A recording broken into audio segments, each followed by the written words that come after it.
तो कैसे हैं आप लोग। आशा करता हूँ अच्छे होंगे, स्वस्थ होंगे, मस्त होंगे। तो आज हम बात करेंगे पॉर्क्यूपाइन डिफेंस स्ट्रेटजी के बारे में, जो कि वॉर डिफेंस स्ट्रेटजी है। अब पॉर्क्यूपाइन होता क्या है? पॉर्क्यूपाइन एक जीव होता है जिसको शाही कहते हैं। शाही शाही कहते हैं, जिसके में क्विल्स होते हैं। क्विल्स बोले तो कांटे, इसको शूट करता है जब उस पर प्रेडेटर हमला करता है। कोई भी उसका जब शिकार करने आता है तो उस पर हमला करता है। तो ये कांटे बहुत ही खतरनाक होते हैं। जैसे अगर टाइगर भी इस पर हमला करेगा तो शाही को मार तो देगा या शिकार करके खा सकता है पूरा, लेकिन इस चक्कर में जब शाही को हमला करे, शाही जो कांटे इस पर मारेगा, शूट करेगा कोइंस, उससे गंभीर घायल हो जाएगा और क्या पता तो उसकी मौत भी हो सकती है।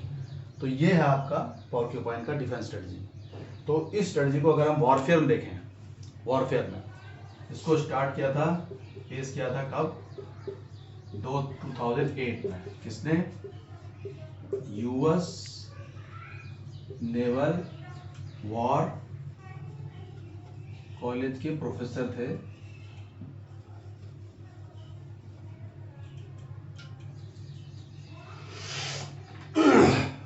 प्रोफेसर विलियम मरे, इन्होंने इसको स्टार्ट किया था। और इसमें बताया था कि ये डिफेंस स्ट्रेटजी है। इसमें जो दुश्मन देश होगा उसके ताकत पर नहीं, उसकी जो वीकनेस है उसको प्रायोरिटी देंगे, उस पर फोकस रखेंगे, उसके वीकनेस पे। और अगर जीत तो लेगा जो इन्वेडर होगा, इन्वेडर कंट्री जो हमलावर कंट्री होगी, जो आक्रमणकारी कंट्री होगी, वो जीत तो लेगी इस देश को, लेकिन गंभीर नुकसान के बाद, बहुत ही सीरियस डैमेजेस के साथ। खैर, तो अगर इसको देख करंट सिनेरियो में, तो ये आपका चाइना है और ये आपका ये छोटा सा ताइवान है। ये चाइना, ये ताइवान, इनके बीच में जो टेंशन है वो बिल्डअप हो रहा है। तो इसी इसी कॉन्टेक्स्ट में पॉर्क्यूपाइन डिफेंस स्ट्रेटजी सामने आती है। चाइना ने इसको, ताइवान ने इसको 2017 में अडॉप्ट किया। तब किसके द्वारा? ली मिंग, उनके क्या थे? Chief of army. Li Ming क्या थे? चीफ ऑफ आर्मी थे। तो 2019 में उन्होंने इसको अडॉप्ट करा, पॉर्क्यूपाइन डिफेंस स्ट्रेटजी को। ठीक, इसमें दुश्मन के को गंभीर नुकसान पहुंचा दें, इतना गंभीर नुकसान पहुंचा दें कि वो अपनी वॉर प्रोसीडिंग को फर्दर वॉर प्रोसीडिंग करे ना करे, इस बारे में सोचने में मजबूर हो जाए कि मुझे आगे युद्ध जारी रखना है कि क्या करना है। इतना डैमेज कर पहुंचा दें। यही है पॉर्क्यूपाइन डिफेंस स्ट्रेटजी। अब इस स्ट्रेटजी के तहत ताइवान ने किया क्या, देखिए।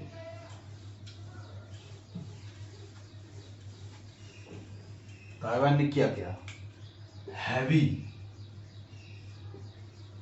वारफेयर, हैवी वारफेयर की जो चीज़ें हैं, जैसे कि टैंक है, बड़े बड़े टैंक, बड़े बड़े नेवल वेसल और एयरक्राफ्ट बड़े बड़े, इन सबको उसने कहा नो, बोला इन हैवी चीज़ों पर इन्वेस्टमेंट ना ही करें तो बेहतर है। उन्होंने इसके बदले क्या करा? Anti tank missile, anti aircraft, इन पे ज़्यादा लैंड माइंस, सी माइंस और छोटे छोटे वेसल को जो है ना, इसको प्रायोरिटी दी, इस पे उन्होंने ज़्यादा जो है फोकस किया। ठीक, एंटी जो टैंक मिसाइल है उसके लिए उन्होंने जेवलिन का यूज़ किया है, जेवलिन मिसाइल। और एंटी एयरक्राफ्ट के लिए उन्होंने स्टिंगर मिसाइल का यूज़ किया है। ठीक, इसकी रेंज है 4.8 किलोमीटर करीब है और इसकी रेंज कितनी है? 1.5 माइल करीब। ठीक, 2 किलोमीटर से करीब ऊपर। तो ये था ताइवान का स्टाइल। उसने क्या करा?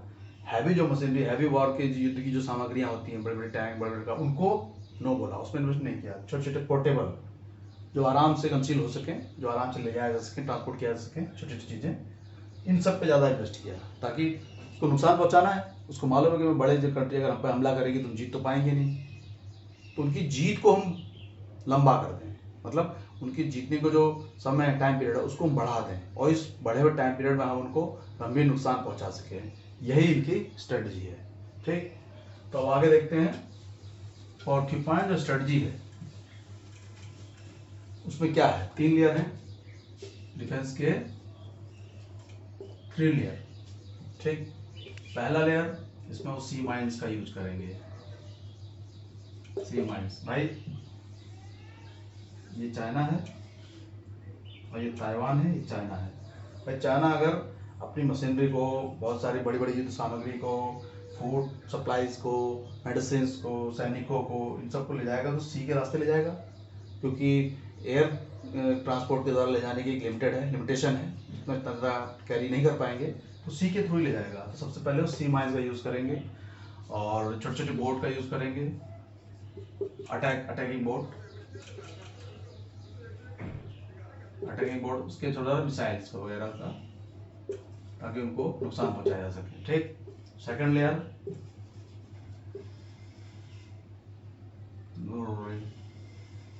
गुरिल्ला वारफेयर होगा, ये भी सी में चलेगा, सी में ही चलेगा ये भी गुरिल्ला वारफेयर। इसमें इनकी जो नेवल आ रही हैं, शिप्स आ रहे हैं, कैरियर आ रहे हैं, उनको नुकसान पहुंचाएंगे गुरिल्ला वारफेयर में। ठीक, जो थर्ड लेयर है उसमें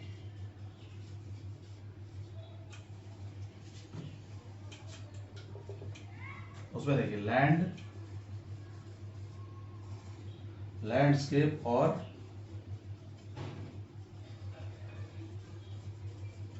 डेमोग्राफी, इसका यूज करेंगे। अब जैसे ही वो इस वारफेयर से आगे इसको भी पास कर गए, तो आगे लैंड पे जैसे वो फुट करेंगे, मतलब जमीन पे जैसे ही वो पांव रखेंगे अपने, तो अब लैंड माइंस वगैरह यूज होगी बहुत सारी। उसके अलावा अब अपनी भौगोलिक जो जमीन है, उनकी परिस्थितियां हैं देश की,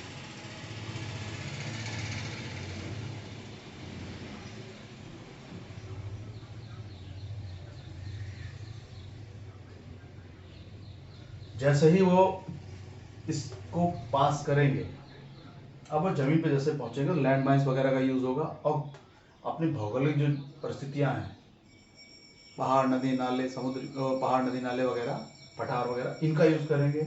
और अपने देश की जो जनसंख्या है उसको भी यूज करेंगे, और जो बड़ी बड़ी बिल्डिंगें हैं उनकी उसको हेडक्वार्टर्स के रूप में, बेस के रूप में यूज कर लेंगे, इस तरह से। तो ये 3 लेयर है इनकी। पूरा का पूरा फोकस किस में रहेगा कि उनको मैक्सिमम डैमेज किया जा सके, उनको हैवी लॉसेस दिए जा सके, ताकि वो असेस करना पड़े, उनको रीअसेस करना पड़े कि हमें युद्ध आगे जारी रखना है कि नहीं। तो जीत तो जाएंगे ही, चाइना तो जीत जाएगा भाई। चाइना और ताइवान में कोई अंतर ही नहीं है, कोई मैच ही नहीं है। पहली बात तो चाइना के पास नंबर बोले तो इनके पास पॉपुलेशन है, को वर्ल्ड में सबसे ज़्यादा पॉपुलेशन इन्हीं के पास है, यू नो दैट। तो इनके पास सेना भी ज़्यादा नंबर में है, सेना बड़ी है, PLA पीपुल्स लिबरेशन आर्मी इनकी, ये भी बड़ी है। जनसंख्या के मामले में ताइवान पीछे है, रिसोर्सेज के मामले में चाइना आगे है, कोई मैच ही नहीं है दोनों में। तो अपने आप को लंबे समय तक चाइना को जीतने में लंबा समय लग जाए, यही है। चाइना को ताइवान को जीतने में लंबा समय लग जाए और हैवी लॉसेज हो, कैजुअलिटी बहुत हो, ये है पोर्क्यूपाइन डिफेंस स्ट्रेटजी। इसको 2017 में इनिशिएट किया गया था ली मिंग के द्वारा, जो उस समय के चीफ ऑफ आर्मी स्टाफ थे ताइवान के। ठीक, ताइवान का पुराना नाम आपको मालूम होगा, फार्मोसा था, फार्मोसा। अब ये ताइवान है। ठीक, 70 सालों से ताइवान जो है इसी डर में जी रहा है कि चाइना कब हमला कर दे, कब हमला कर देगा, कब हमला कर देगा, क्योंकि चाइना इसको अपना पार्ट मानता है, ये कहते हैं हम अलग है, हम सवेरे ने, या अपने आप को इसका हिस्सा नहीं मानते हैं। खैर, आप उस समय लग रहा है जैसे कि करंट में क्या पता वॉर हो ही जाए, क्या पता ना भी हो, लेकिन पॉसिबिलिटीज बन रही हैं। देखिए क्या होता है, तो फ्यूचर में पता चलेगा कि ये होगा क्या नहीं होगा, और इनकी पोर्क्यूपाइन डिफेंस स्ट्रेटजी कितनी सक्सेस होती है, ये भी युद्ध होने के बाद ही पता चलेगा, जब ग्राउंड में आएगा मामला, जब रियलिटी होगी तब। खैर, ये थी पोर्क्यूपाइन डिफेंस स्ट्रेटजी, जो एक शाही नाम के जीव के हमले के तरीके के ऊपर डिपेंड है। ठीक है, तो आई होप कि आपको ये पसंद आया होगा और समझ में भी आया होगा। जो मैं समझाना चाह रहा हूँ शायद आपको समझ में आया होगा। और जैसा भी हो कमेंट में बताएंगे मुझे कि क्या कमी रह गई या क्या आपको पसंद आया और किस टॉपिक्स में आप चाहते हैं। तो वीडियो को यहीं फिनिश करता हूँ और चैनल को सब्सक्राइब जरूर करिएगा, लाइक कमेंट भी करिएगा, ज़रूरी है भाई, इट्स कंपलसरी। तो मिलते हैं फिर आपसे किसी नेक्स्ट वीडियो में, तब तक स्वस्थ रहिए और मस्त रहिए।